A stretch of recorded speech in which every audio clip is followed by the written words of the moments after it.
नमस्ते दोस्तों, आशा है आप सब स्वस्थ और बहुत अच्छे होंगे। आज हम जानेंगे बंद अकल का ताला कैसे खोलें। मैं स्टार्ट करती हूँ। सर्वाधिक महत्वपूर्ण अंग है आपका मस्तिष्क, जो पूरी तरह सक्रिय और आपके लिए उपलब्ध रहता है। लेकिन जब आप चिंतित या क्रोध में रहते हैं तो मस्तिष्क का सोचने वाला हिस्सा बंद हो जाता है, जैसे मकान की सारी बत्तियां बुझ गई हों। अगर आप किसी समस्या के प्रति भावुक हो जाते हैं तो आपके दिमाग का सोचने वाला तंतु संवेदनशील हिस्से में चले जाता है, जिसे पालियो कॉर्टेक्स कहा जाता है। आपके भावुक मस्तिष्क की दो अवस्थाएं होती हैं, लड़ाई या उड़ान। किसी भी अवस्था में या समस्या को लेकर अगर आप आशंकित या चिंतित हो जाते हैं तो समस्या आपके हाथ से निकलकर नकारात्मक क्रोध और दोषारोपण वाले कोषांग में चली जाती है। आप हमले और आरोप प्रत्यारोप में उलझकर मूल समस्या को टालने की कोशिश करने लगते हैं। इसका परिणाम होता है कि उलझन कम होने की बजाय बढ़ती जाती है।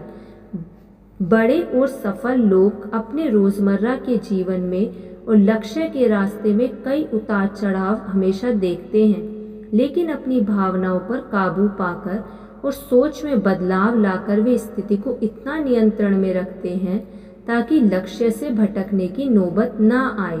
इसके लिए वे जितने तरीके अपनाते हैं उसमें सबसे महत्वपूर्ण है शब्दों का चयन, जो सफल लोग किसी स्थिति का विवरण देने के लिए इस्तेमाल करते हैं। साथ में उनके बोलने का अंदाज और समस्याओं से जूझने में उनका व्यवहार भी मायने रखता है।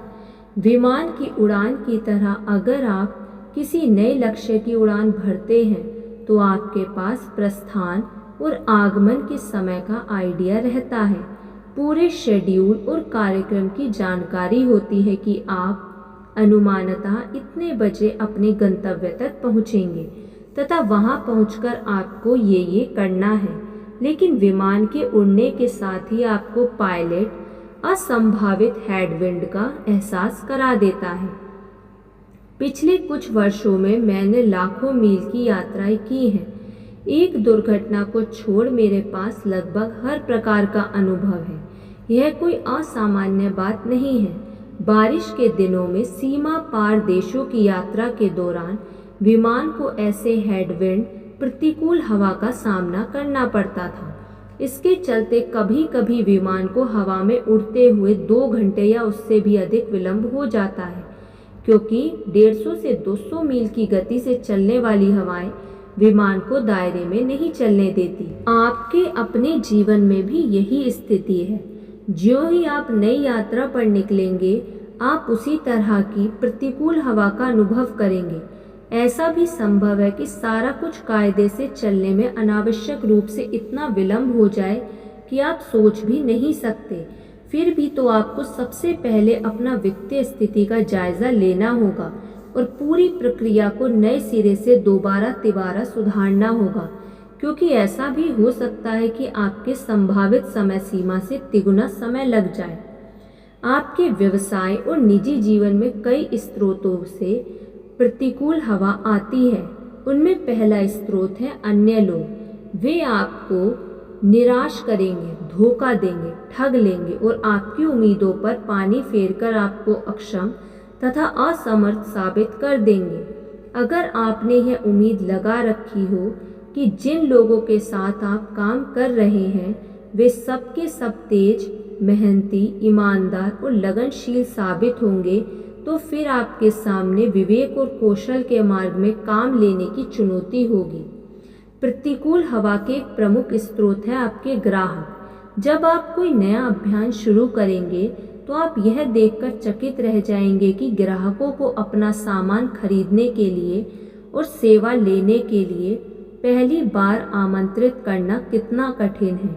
सभी ग्राहकों के आराम और शौक के अलग अलग पैमाने हैं। सहजता और सामान्य तरीके से जो मिल रहा है उस स्वभावगत नियम के तहत ग्राहक जिस सप्लायर के सामान लेते हैं उसी से लेते रहने की आदत डाल लेते हैं और वे जल्दी बदलना नहीं चाहते, चाहे आपके सामान की क्वालिटी उससे बेहतर क्यों ना हो, क्योंकि वे अतीत के आदी हो चुके रहते हैं और उस आराम से निकलकर वर्तमान में पहल करने की नहीं सोचते। ग्राहक आपको इस रूप में निराश करेंगे कि आपकी उम्मीद के मुताबिक सामान नहीं खरीदेंगे, कम कीमत में लेना चाहेंगे और सौदा करने की बातचीत लंबे समय तक जारी रखेंगे।